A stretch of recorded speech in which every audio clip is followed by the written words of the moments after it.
orientación da sesión está tratada ou está orientada, digamos, a falar de modelos de negocios digitales emerxentes. Neste caso vamos a tratar de facer unhas pequenas indicacións acerca de, bueno, cales son, digamos, algúns antecedentes que creo que sí que nos poden axudar a entender os cambios que están producindo, vale? Vamos a falar tamén despois deses cambios que se están producindo sobre todo nas persoas, nos propios clientes e no entorno, vale? Porque precisamente os cambios de entorno van a xenerar, neste caso, novas oportunidades de negocio. E despois vamos a ver, a través dunha serie de exemplos, vamos a coller, pois, creo que sobre 10, 11 tipoloxías de exemplos, vale? De como, digamos, se poden identificar novas oportunidades vinculados con diversos ámbitos que teñen que ver co ámbito digital, vale? Falaremos do valor do dato, da parte de xeración de contenidos, veremos, digamos, distintas cuestións que encontraremos na propia reunión. Vamos a ir avanzando, vale? Lóxicamente, pois, bueno, digamos, a orientación da sesión, eu non farei grandes aportacións, é dicir, son cousas que máis ou menos van a ser cousas de sentido común, é dicir, vou a facer casi como os entrenadores de fútbol, non? Vamos a falar casi de obviedades, non? Aquí, efectivamente, vamos a falar de obviedades, pero que creo que todas postas en común, vale, nos van a dar unha idea de que temos ou cuáles poden ser, digamos, esas oportunidades de negocio precisamente vinculados co ámbito digital. Vale? Aquí temos a estrutura da sesión, vale? Como decíamos, vamos a falar do dato, vamos a falar do tema do mercado do software, vamos a falar da xeración de contidos, intermediación aliados na distribución digital, vale? Que iso tamén pode ser especialmente interesante. Vamos a ver novas actividades, como pode ser axudar a fixación de precios, un exemplo concreto, novas necesidades, novas solucións. Veremos despois que isto de Eucon Economy, que veremos que, digamos, é algo que tradicionalmente se ven traballando e, neste caso, digamos, vinculado coa parte digital, tamén se pode, digamos, traballar neste ámbito de, sobre todo, identificar oportunidades de negocio. Vamos a falar do Internet das cousas, non? E como eso nos pode axudar na transformación digital das nosas propias empresas, non?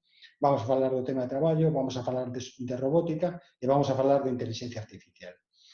A idea, digamos, é ir facendo, de alguna forma, exemplos concretos. Vale? Creo que a mellor forma de entender, digamos, como se poden articular estas novas ideas de negocio é verlo a través de exemplos concretos. En algúns casos, incluso, poden ser empresas galegas ou novas iniciativas que están surgindo en Galicia, vale? E outras son, pues, bueno, cousas, digamos, un pouco máis socorridas ou cambios que están producindo a nivel global. Vale, comentamos antes que hai diversos cambios, non? Cambios no entorno, vale? O entorno, ao final, tamén determina se as actividades poden ser rentables ou non, é dicir, por exemplo, o turismo era unha actividade que era extremadamente rentable, pero que neste momento, pois, bueno, todo o mundo é consciente, non, das dificultades que está pasando. Entón, vamos a falar un pouco de cambios no entorno, vamos a falar un pouco da situación da COVID, post-COVID, non? De como eso, de alguna forma, o que fai é acelerar os procesos de digitalización. Non? De feito, sempre se comenta, digamos, que seguramente axudou máis a transformación digital precisamente esta época da pandemia, non? Que non, digamos, todos os esforzos, incluso públicos, non? Que se fixeron con anterioridade e con ingentes cantidades de recursos. Non? Vale, tamén vamos a tratar de xerar ou identificar esas ideas de negocio que sempre teñen que estar vinculadas a necesidades do cliente. É dicir, eu creo que o importante é ser capaces de identificar esas necesidades dos clientes, vale? E como, digamos, neste caso, digamos, no ámbito digital, podemos abordarlas, vale? E a idea é tratar de sempre analizar, digamos, o modelo que pode estar detrás, non? Desas iniciativas. Cambios, como estamos comentando, hai moitos, non? As persoas cambiaron, é dicir, cambiaron, digamos, no sentido de que agora somos máis autónomos, non? Está moito máis presente o teletraballo, vale? Non sei se por iniciativa nosa, se por imperativo legal, non? Ou se por a propia pandemia, pero cada vez é un cambio que se produce que cada vez vai ser máis presente, vale? Cambiou a nosa forma de comprar, é dicir, estamos comprando moita máis a través de medios digitais, vale? Cambia as nosas relacións sociais. Seguramente cambiou a forma en que nos relacionamos nas últimas pasadas Navidades, verdad? Que diferentes con respecto ás do 2019, non?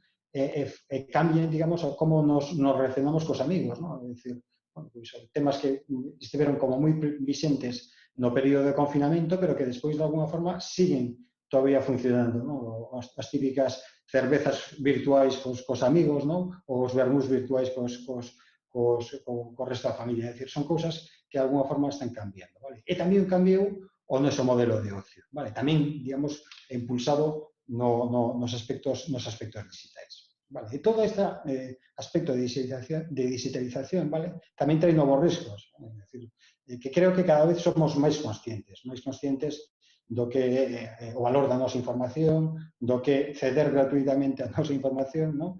E a dificultade que podemos encontrar se, de alguna forma, perdemos acceso a todo o noso contido en formato digital. Vale? É un aspecto que tamén temos que ver. Vale? E, ademais, podemos, porque as propias persoas así o permiten, non? Podemos coñecer mellor o noso cliente. Vou a pôr agora unha diapositiva que, bueno, trata de reflexar, digamos, un pouco a dualidade, non? Entre o que moitas veces nos creemos, cando traballamos no ámbito digital, non? Que nos creemos casi anónimos, e a verdade é que non é así. É dicir, por exemplo, Google sabe as nosas preferencias, digamos, un apartado de como se personalizan os anuncios, neste caso para min, non? Realmente sabe moita información, vale? Que o mellor nin eu mismo ou nin os meus achegados poden ter toda esta información. É dicir, de alguna forma, cada vez que vamos navegando, cada vez que vamos realizando, digamos, un proceso no ámbito digital, estamos deixando unha pegada, vale? E esa pegada, pois, de alguna forma, o estamos vendo aquí e estamos cedendo gratuitamente esta información, vale? Neste caso, digamos, a unha empresa como é Google, vale? En aras de que nos facilite unha publicidade máis orientada hacia os nosos intereses. E, de alguna forma, tamén estamos rodeados por tecnoloxía, vale, que nos facilita a vida, pero que tamén resistra todo o que ocurre nas nosas casas, non? É dicir, aquí, por exemplo, temos o tema da rumba, seguramente, coa información que se pode obter da rumba, non? Sabemos un pouco a dimensión das nosas casas, as instancias que teñen, bueno, se pode sacar moitísima información, non? Os famosos sistemas de conversación electrónica, os Alexa ou Amazon Echo, ¿no? Que de alguna forma escoitan permanentemente o que estamos comentando na casa, ¿no? Seguramente a nadie se lle sorprende, ¿no? Que estemos falando de cousas que non teñen unha búsqueda, unha pesquisa directa en internet, ¿vale? Pero que de repente nos parece información, ¿no? Que estamos planeando un viaxe, pois non sei, a Italia, non? E de repente nos aparece información de viaxes a Italia previa que, pese a que en ningún momento fixemos unha búsqueda previa, posiblemente porque poida sacarse información precisamente a través destes mecanismos de escoita. En certo modo, tamén ten un certo componente de risco, non? De cuestións que poden, bueno, suscitar algo de medo, non? No noso aspecto. E un pouco tamén vinculado ao que comentamos anteriormente, non? A importancia desa información, non? Que gratuitamente ou que de forma voluntaria estamos dándolle aos nosos proveedores de servicios, non? Pues vamos a chamarlle así. Bueno, vamos a tratar entón, como decía antes, a través de exemplos concretos, vale, identificar modelos de negocio, vale. O primeiro ten que ver, os primeiros exemplos teñen que ver un pouco co valor da información, non? Cando estamos falando do valor da información, enseguida vamos a chegar ao concepto de Big Data, vale? Que moitas veces tamén abusamos do concepto de Big Data. Pensamos que Big Data é todo, e Big Data tamén temos que ter un volumen de información suficiente como para chamarlle Big Data, non? En outros casos, realmente, o que estamos facendo é casi unha explotación da información que temos. Bueno, aquí temos un exemplo concreto, non? De unha aplicación, neste caso, dun reloj deportivo, non? Destos wearables, aquí teño un, non? Pero é curioso, non? Como, de alguna forma, cada vez que utilizamos un instrumento destes, non? Un reloj destes, non? Estamos encantados polas funcionalidades que nos dá, nos permite controlar as pulsacións, o ritmo o cual podemos correr ou podemos realizar outro tipo de actividade deportiva, non? E non somos conscientes de que, efectivamente, posiblemente o que estamos facendo é tamén trasladarle todos estes datos á propia empresa, non? Bueno, cada vez que facemos unha sincronización do reloj pois, co noso equipo, co teléfono móvil, non? Coa aplicación que teñen no teléfono móvil, estamos dando toda a información acerca das nosas costumes cando estamos, neste caso, utilizando o reloj para correr, non? Entón, é consciente, digamos, de cada parada que facemos, non? Se corremos a un determinado ritmo, se cada parada que facemos somos capaces de mellorar despois as nosas prestacións, igual pode supoñer que se utilizou, digamos, un xel ou nos pode dar información acerca de produtos deportivos, vale? E fixadevos, hai un exemplo moi concreto que utilizaron precisamente esta compañía, Polar, collendo a información solamente dos entrenamentos para persoas que realizaron unha proba de maratón. E sin ter información previa das marcas que facían esas persoas, vale, foi capaz de facer unha estimación da marca que esa persona podía realizar na maratón cunha diferencia de un 2%. É dicir, bueno, pues, se alguén pode tardar 4 horas en facer a maratón, pois estaban dando a marca cunha aceleración de 5 minutos arriba ou abaixo. É dicir, un tema sorprendente, pero é basicamente porque ten toda esa información que nos estamos dando. Vale. Algún exemplo máis concreto? Pois, por exemplo, Enjoin, que é unha empresa de Galicia, unha iniciativa emprendedora que empezou fai pouco, vale? Que se dedica a recoller información de eventos, vale? E esta información de eventos pode ser especialmente interesante para xestores de destinos turísticos, xestores de aloxamento, é dicir, pode vender esta información, digamos, de que ocurre nun determinado punto xeográfico, vale? Ou pode vender información de forma agregada, vale? Estaba comentando, digamos, unha das persoas, ¿no? que impulsaba esta idea, e poñía, digamos, o exemplo do Mundial de Duatlón e Triatlón que se celebrou en Pontevedra no ano 2019, non? E como moitos propietarios de aloxamentos non eran conscientes de que había esa proba, vale? E o que fixeron foi vender os aloxamentos a precios normais, non? E non aplicaron, digamos, un precio primado que poderían facelo precisamente porque non tiñen esta información. É dicir, bueno, pois vemos como a información, neste caso, ten un valor moi importante. Despois veremos, digamos, un pouco que elementos están detrás da propia información. Outro exemplo tamén moi interesante, non? É o tema dos seguros. O tema dos seguros sempre ten unha dificultade a hora de vender seguros, non? Porque a entidade que asegura non é consciente do risco que ten asegurar a unha persona en concreto. Vale? Seguramente ten que asumir que ten un nivel de risco por encima do que ten habitualmente. E para eso, digamos, ahora se hai produtos, porque de feito hai produtos, hai empresas en España que están facendo, vale? Que o que fan é coller información do uso do vehículo, vale? E en base a eso establecen unha prima, vale? É dicir, e esa información do uso do vehículo, como a recollen? Bueno, pois con un pequeno dispositivo que pode empezar a medir cuestións como, por exemplo, o día, a hora, a localización, a velocidade, o vector de xiro, co cual se mira se digamos, se a conducción é moi agresiva ou non, vale? É dicir, poden saber moitas cousas acerca da nosa forma de conducir. Insisto, aceleracións, o tema do xiro, se utilizamos máis carreteras secundarias ou autovías, non? Que tamén ten un factor de risco, vale? As horas as que conducimos, non? É dicir, que iso tamén pode ter un factor de risco, o respeto a sinais de circulación, é dicir, son todo aspectos que nos poden axudar a definición dunha prima máis correcta. Vale? Por tanto, cando estamos falando da información, vale? Estamos falando do tema de Big Data, temos sempre como 5 grandes elementos, vale? E ademais, eu creo que hai dous que teñen especial peso, vale? Un é o tema do primeiro aspecto que temos aquí, non? Que sería realmente o volumen desa información, vale? E outro que ten que ver co valor desa información. Bueno, é dicir, tamén temos que ver aspectos relacionados coa veracidade desa información, coa validade desa información, por suposto. Vale, pero creo que hai dos aspectos que teñen especial relevancia, ¿no? Cando estamos falando do exemplo de Google, é un volumen de información especialmente potente, especialmente intenso. Cando estamos falando de outro tipo de actividades, como por exemplo o de Polar, realmente o que ten unha información realmente como moi valiosa no sentido de que para a actividade deportiva a información que nos dá é especialmente válida. Vale, vamos a continuar e vamos a falar neste caso do software, vale? Porque o concepto de software cambiou, non? O concepto de software que fai algúns anos podemos estar falando da inversión nun inmobilizado inmaterial, non? Que íbamos a amortizar durante un certo tempo. Realmente o software cambiou de forma notable, vale? Ahora, de alguma forma, non se compra software, se alquilan solucións, vale? Solucións para as nosas propias empresas. Vou poñer dous exemplos, vale? Un de unha aplicación que creo que está incluso bastante coñecida, non? Odoo, digamos, un ERP desenvolvido en software libre, vale? Que eu creo que a gran ventaxa que ten, digamos, é a adaptación hacia pequenas empresas, vale?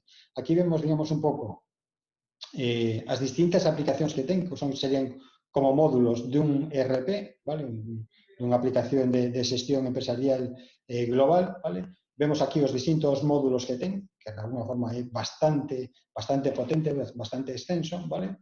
Vemos tamén a tarificación, que neste caso fan unha tarificación por módulo instalado e usuario concurrente, vale? É dicir, bueno, que neste caso ten un aspecto especialmente interesante. E, de alguna forma, o que permite que unha pequena empresa, vale, xa desde o momento de arranque, poida contar cunha aplicación, digamos, tan potente, ¿no? como unha empresa xa consolidada e con un recorrido notable, ¿no? É dicir, bueno, creo que nese sentido, digamos, que tamén outro dos temas que está vinculado coa digitalización, ¿no? A eliminación de barreiras. Neste caso podemos encontrarnos xa con aplicacións moi potentes con precio moi pequeno, se a utilización que vamos a facer, pois efectivamente tampouco é grande como pode ser a dunha pequena empresa. Vale. Neste caso, tamén vou a falar doutra aplicación, vale, que neste caso de un proxecto empresarial que está neste momento en marcha, vale, que eu creo que é tamén moi interesante. De feito, unha modificación de Odoo, vale, pero especificamente para o sector de aloxamento turístico, para o sector dos hotéis, vale? Bueno, é, digamos, unha empresa casi mixta, porque xurde da parte de desenvolvemento tecnolóxico e xurde tamén dunha empresa de aloxamento, vale? O que fai, digamos, é cubrir todos esos aspectos que realmente son interesantes para o aspecto do aloxamento, digamos, é como unha especie dun ERP, pero moi vinculado, digamos, a unha actividade concreta, vale? E que, de alguna forma, permite xestionar incluso con precios excesivamente baratos, vale? Cal é a contraprestación de xogar con eses precios excesivamente baratos? Bueno, pois que, de alguna forma, vamos a poder contar ou van a poder contar un pouco coa información que se pode xestionar nesta aplicación, vale? Bueno, en certa medida, cedemos esa información e conseguimos uns precios dese equipamento ou deste software, vale? Neste caso, moito máis económicos, vale? Que aspectos específicos teñen? Pois, bueno, todos os dun PMS, unha aplicación específica para un hotel, vale? Incluso temas vinculados máis coa propia distribución, vale? Como por exemplo, temas de fixación de precios, vale? Ou temas, por exemplo, de comercialización en distintos portais. Vale. Outro aspecto que vamos a falar é da parte de xeración de contidos, vale? En este caso non vou a falar dos famosos youtubers, personas que cambian de residencia por motivos fiscais, sino que vou, bueno, a falar neste caso, dous aspectos que teñen que ver máis co aspecto cultural, o aspecto artístico, pero que eu creo que poden ser especialmente interesantes, non? O primeiro ten que ver, bueno, pues precisamente no tempo da propia pandemia, lóxicamente, os grupos musicais tamén son os especialmente afectados, non? No sentido de que foi moi difícil poder programar actuacións culturais, vale? Lóxicamente por o que pode ser a agrupación de personas, vale? En este caso temos un artista, Nick Cave, que lóxicamente un artista, pois, bueno, moi recoñecido, pero que fixo, digamos, un modelo de negocio, eu creo que neste sentido diferente, non? Porque, bueno, pois o que fai é vender, neste caso, as entradas virtuais para un concerto, neste caso este concerto Idiot Prayer, que realmente o que fixo foi vender unhas entradas virtuais para un concerto que se estaba previamente grabado, permitiu a súa estrena en cine, vale? E ademais todo o que tradicionalmente vinculado á venta de música, é dicir, a venta a través de a comercialización a través de streaming, a través de plataformas como Spotify, a venta de CDs, vinilos, etcétera, etcétera. Vale, eu creo que un aspecto especialmente interesante de como nesta situación especialmente convulsa como puido ser a pandemia e a eliminación de todas as actuacións en directo, se pode plantexar un sistema alternativo á venta dese esquema.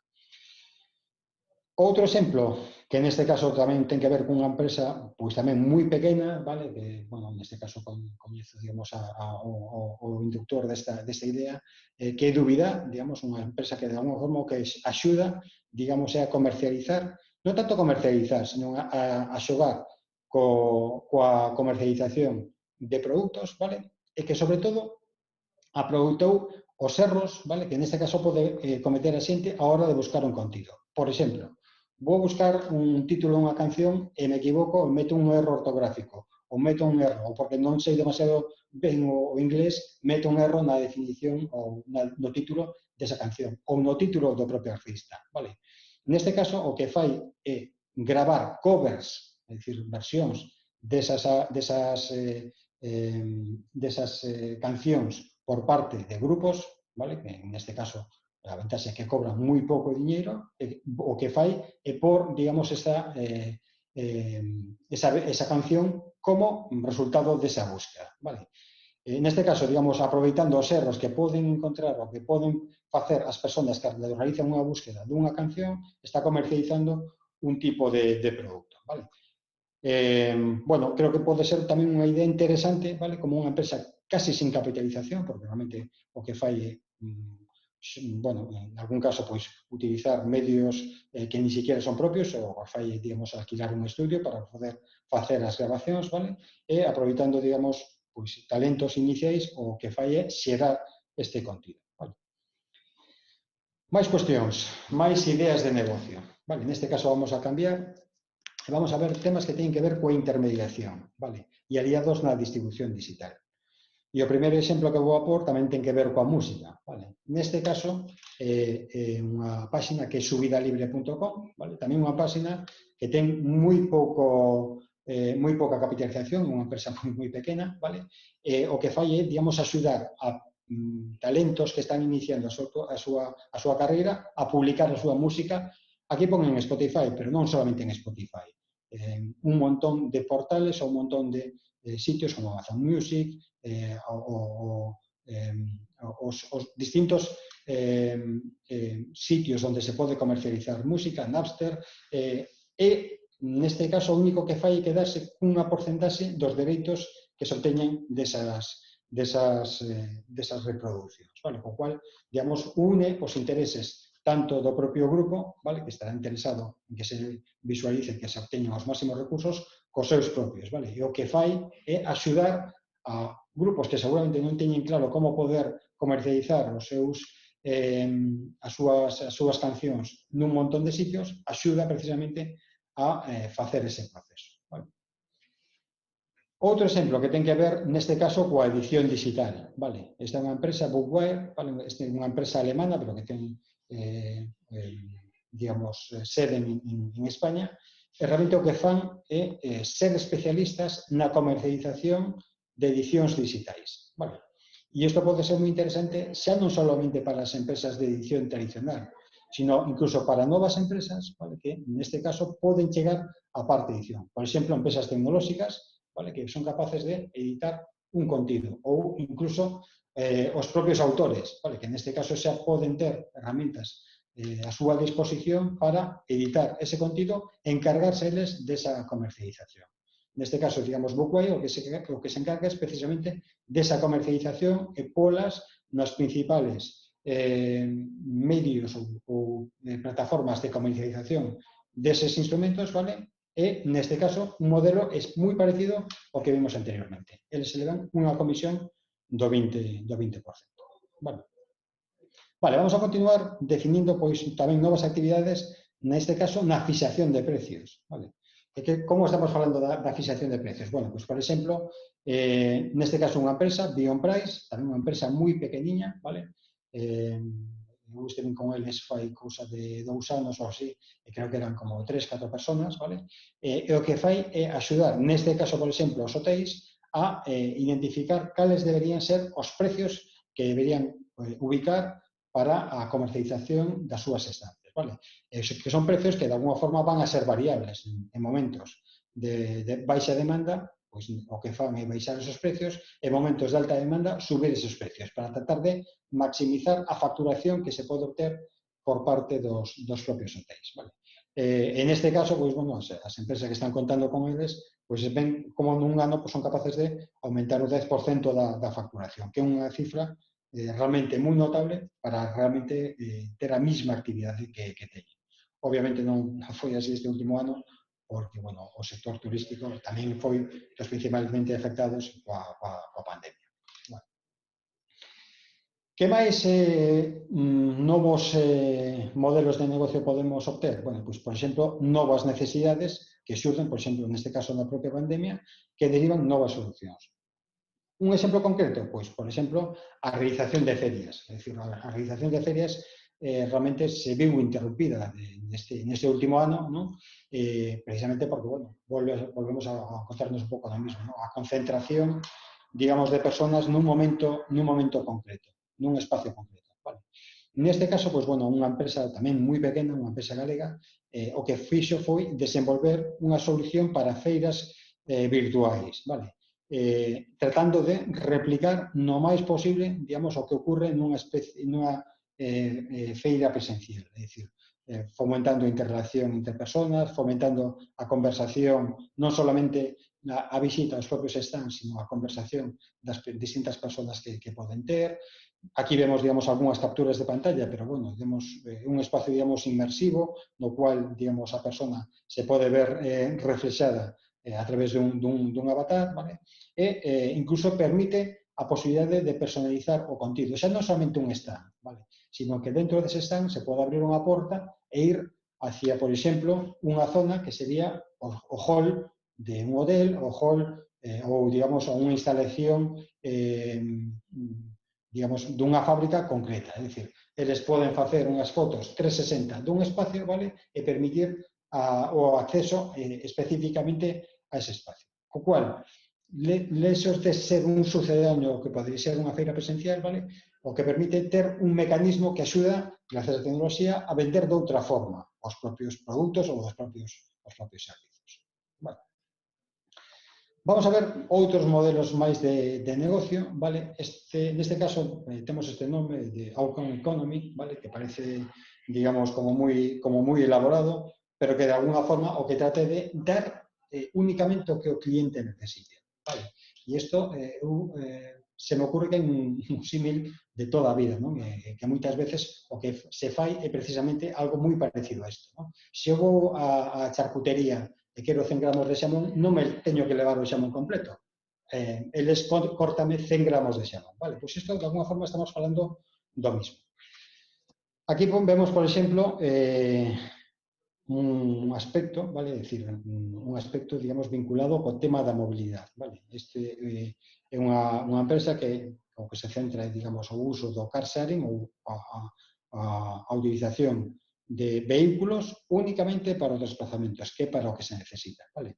Esta empresa está traballando en Madrid, pero ten máis ubicacións no resto de Europa, e Xernau, vale, que, digamos, ten participación por parte de BMW, e o único que fai é dicir, bueno, podo coller un coche, facer un desplazamento, deixalo noutro sitio e pago únicamente pola utilización dese vehículo durante un determinado tempo. Vale? Aquí vemos un anuncio, ¿no? Que falan de 0,19 euros cada minuto. Vale? O que me permite utilizar ese vehículo para facer un desplazamento e me despreocupo do resto. Me despreocupo do conductor que non o necesito, me despreocupo do alquiler dun vehículo que non o necesito. Vale? Únicamente vamos a traballar sobre ese aspecto. Outro exemplo que podemos pôr neste sentido, pois, por exemplo, aquí temos Rolls-Royce, ¿no? Que non é que vayamos a utilizar o exemplo da automoción de Rolls-Royce, sino que sabedes que tamén é un fabricante de motores de avións, vale? En este caso, o que tratan de facer, digamos, é un concepto que les chamarán total care, vale? Que o que fai é, en lugar de vender un equipamento, neste caso un motor dun avión, o que fan é vender horas de voo, vale? E eles se encargan do mantenimento, vale? Se encargan de facer unha previsión dos posibles mantenimentos que poda necesitar ese equipamento, pode facer, digamos, unha estimación de distintas cuestións que teñen que ver co uso dese motor, vale? E que ademais le permite facer, digamos, neste caso, as propias aerolíneas, unha mellor previsión do uso dese motor. É dicir, neste caso, únicamente se paga por as horas de ese voo, vale? E ademais, incluso, permite convertir nun coste variable, digamos, o que inicialmente era un coste fixo.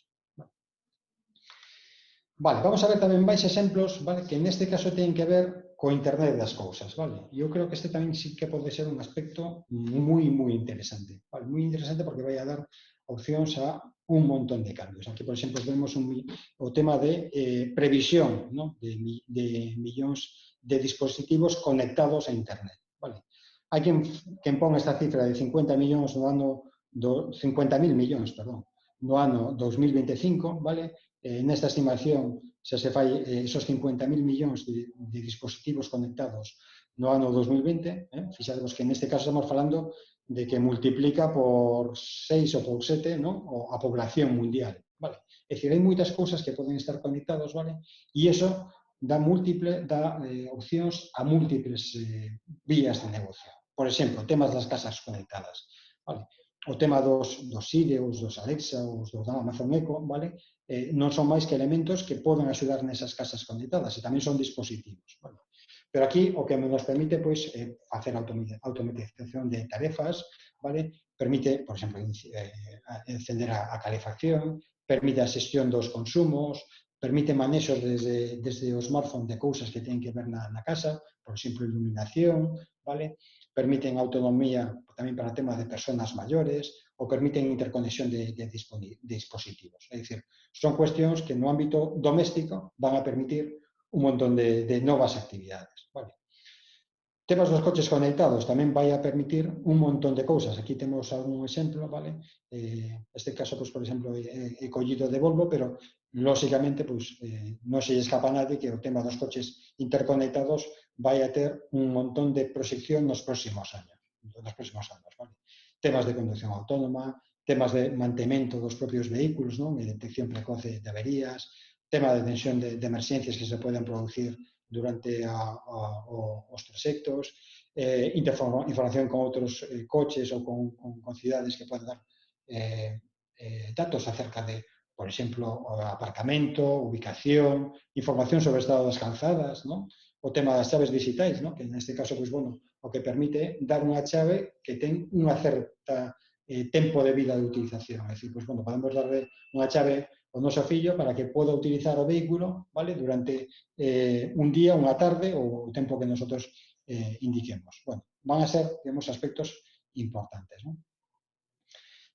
Todo o que ten que ver cos equipamentos tamén vai a ter un aspecto moi importante co tema de Internet das cousas, vale? Porque vai a permitir recoller información deses equipamentos e, por tanto, mellorar, digamos, o que pode ser os propios mantenimentos. Aquí temos un exemplo de Schindler, vale? Pero que o que fai en algúns ascensores permite ver, ten os monitorizados e permite ver consumos, oscilaciones, apertura e cerre de portas, como algúns problemas que poden asociar esa apertura e cerre de portas, temperatura dos motores, consumo dos motores, o cual tamén permite ver se hai algún problema, vale? E programar, digamos, unha actuación de mantemento preventivo se efectivamente se ten ese problema. E, ademais, informar os propios clientes do que ocorre nos seus equipos. No tema da logística tamén ten un montón de campo, non? En temas de almacén, con condicións de almacenamento, temperatura, humidade, luz, ubicación dos produtos. A nadie se lle escapa o tema dos almacéns inteligentes que, neste caso, están vinculados sempre a temas de sensorización e robotización, vale? Temas de xestión de entradas e saídas de mercancía, nos temas das flotas, que tamén se pode ver se un vehículo está funcionando, está parado, ten algún problema, vale? Nos temas das cargas, non? Con posibles problemas en canto aos parámetros dese transporte, por exemplo, se ten que manter a cadena de frío, ver se efectivamente se mantén a cadena de frío, ou ten vibracións excesivas no caso dun produto frágil, vale? Ou incluso información ao cliente, como pode ser, bueno, pois cousas que todos coñecemos, non? Como é a localización dos propios envíos. Máis cousas, máis oportunidades de negocio, neste caso, co tema do traballo e teletraballo. Bueno, aquí, control do teletraballo, que é un tema que pode estar neste momento encima da mesa. Hai aplicacións que permiten facer un seguimento bastante estricto do tema do teletraballo. É dicir, aplicacións que fan, por exemplo, temas de control do horario, temas de control da actividade, temas de realización de capturas de pantalla de forma automática, programada, cada certo tempo, temas de grabacións de vídeo ou de sonido. É dicir, bueno, en algúns casos incluso unha especie de pequeno gran hermano dentro da propia organización. E despois, sí que hai moitas ferramentas, vale, orientadas, digamos, a facilitar a xestión dos propios equipos, vale, que pode ser tanto en presencial como en formato de traballo. Vale, aquí temos algunhas, vale, que supoño que moitas poden ser coñecidas, Trello, Slack, Teams, Jira, algúns son de xestión únicamente de tarefas, outras son de xestión de proxectos, outros tratan de integrar, digamos, un sistema de teletraballo, outros son simplemente unha xestión de notas, vale? Hai un montón de aplicacións, vale, gratuitas ou casi gratuitas, é dicir, con unha versión gratuita, unha aplicación de custe, se efectivamente se fai un uso máis intensivo, vale, pero que de alguna forma tamén nos permiten mellorar o que son a coordinación dos traballos dentro dos equipos. Vale, vamos a continuar, creo que vamos a un pouco xustos de tempo, vamos a continuar coa parte tamén de robótica, non? Cambio en tarefas, vale? A parte da robótica e automatización de tarefas vai a ter un recorrido enorme nos próximos anos, vale? Sempre se está co famoso dilema, non? De que vai a ocurrir co traballo, se se vai a anular o traballo. Eu creo que non, eu creo que van a existir novas figuras no traballo, non? Neste caso, venme a cabeza, digamos, un comentario que facía un relator, non? Nunha conferencia que a mí me gustou especialmente, non? Que tiña un fillo de en torno a 10, 11 anos, dice, posiblemente a actividade a que se vai a dedicar o meu fillo todavía non está inventada. Nese sentido, creo que vai haber, digamos, moitos cambios nos traballos. O que sí vai a ocurrir é que traballos máis sinxelos ou traballos que non aportan tanto valor se van a automatizar. Aquí temos unha aplicación para o Banco Popular, non o Banco Popular que nos coñecemos e que foi intervido, bueno, comprado fai uns anos, ou fai un par de anos, senón neste caso nun Banco Popular, creo que de Puerto Rico, no cual o que fixeron foi automatizar todas as actividades que teñen que ver co apertura de contas, formalización de créditos, vale? Que normalmente teñen como moitas actividades de xestión documental, vale? E xestión de información, vale? E despois, bueno, aquí temos os famosos robots de Boston Dynamics, ¿no? Que se poden utilizar. Neste caso temos dous aplicacións moi concretas, vale? Por exemplo, en Singapur se utilizan, digamos, como sistema de seguridade en parques, vale? En este caso, en Noruega tamén se utilizan en plataformas petrolíferas, pero en calquera caso sí que se van a poder utilizar nun montón de aplicacións, vale? E, lóxicamente, cando estamos falando de robótica e sustitución de traballos, o impacto no transporte. Non sei cando vai a ser un feito obxectivo o tema da conducción autónoma. Non sei se será nun ano, en 5, en 10, pero ao momento en que eso sexa real, vale, o impacto no transporte vai a ser abrumador, vale? E vai a ter, digamos, un aspecto moi notable en todos os traballos que teñen que ver co tema do transporte.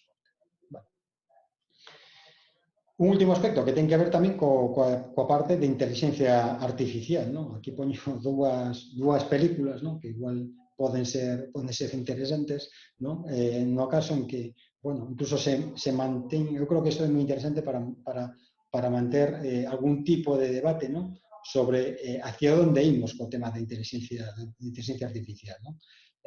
bueno, neste caso son películas en certo modo de ciencia ficción, pero posiblemente vamos hacia aí, ¿no? En este caso, pues, bueno, ten que ver un pouco incluso cos sentimentos, ¿no? Que se poden ter coas propias máquinas, que é algo moi curioso. A inteligencia artificial xa está aquí, é dicir, xa temos todos os días nos filtros anti-spam, nos temas dos sistemas de recoñecemento vocal, como pode ser Siri ou Cortana, nos temas das búsquedas inteligentes, nos temas das suxerencias de compra, nos temas de análisis de sentimento online, é dicir, todo eso son aspectos que teñen que ver co tema da inteligencia artificial. E pode axudarnos nun montón de cousas, vale? Intentar mellorar os nosos clientes, recomendar produtos, no caso das tiendas online, estrategias de marketing, misiones na rede, decir, incluso detectar falsificacións, non? É dicir, neste caso, creo que unha compañía británica, Burberry, o que facía é precisamente utilizar a inteligencia artificial para detectar falsificacións das súas prendas. É dicir, bueno, pues, aspectos que van, digamos, a cambiar no futuro. Ben, termino, vale, simplemente facendo unha reflexión final. Neste caso, ten que ver, digamos, un pouco coa adaptación aos cambios, vale? E permitireme que poña un exemplo quizás xa bastante manido, que posiblemente moitos de vos xa conocedes, no? Que é o da Chicago Ice Company, vale? Pero permitide que o replique porque eu creo que nos permite, digamos, facer un pouco ou que consolidar, digamos, a idea que estamos falando nesta sesión e é adaptarse aos cambios. A Chicago Ice Company é unha empresa que a principios do século XX o que facía era vender e distribuir hielo, vale? E era especialmente eficiente na venta e distribución de hielo, de xeo, perdón. E o facía, digamos, nas zonas de Chicago e nas alrededores de Chicago, vale? E o facía, digamos, cos medios de transporte que había en aquel momento, que eran, pues, bueno, con carros de cabalos, vale? Pero de pronto algo cambia, vale? E aparecen, digamos, os temas dos refrigeradores, vale? É un aspecto que ten que ataca directamente o seu núcleo de negocio, vale? A Chicago Ice Company como unha compañía solvente, con moita dotación, con moitos recursos, vale? O que fixo foi tratar de mellorar o que facía habitualmente. Utilizar outros medios de transporte, empezou a utilizar vehículos, vale? Empezou a mellorar, digamos, o como entregaba, digamos, ese xeo nas propias vivendas. Pero o problema era que non era un tema de eficiencia, era un tema de que os tempos tiñan cambiado, vale? E a Chicago Ice Company non pudo resistir, vale? De alguna forma non entendeu que ese modelo de negocio non era vender xeo, sino que era aportar frío para a conservación dos alimentos, vale? Bueno, de alguna forma é un aspecto que nos interesa reflexar aquí. É dicir, o plantexamento é ser conscientes de como a tecnoloxía vai a cambiar os nosos modelos de negocio, o cual vai a dificultar posiblemente algunhas actividades, pero vai a permitir de desenvolver novas áreas.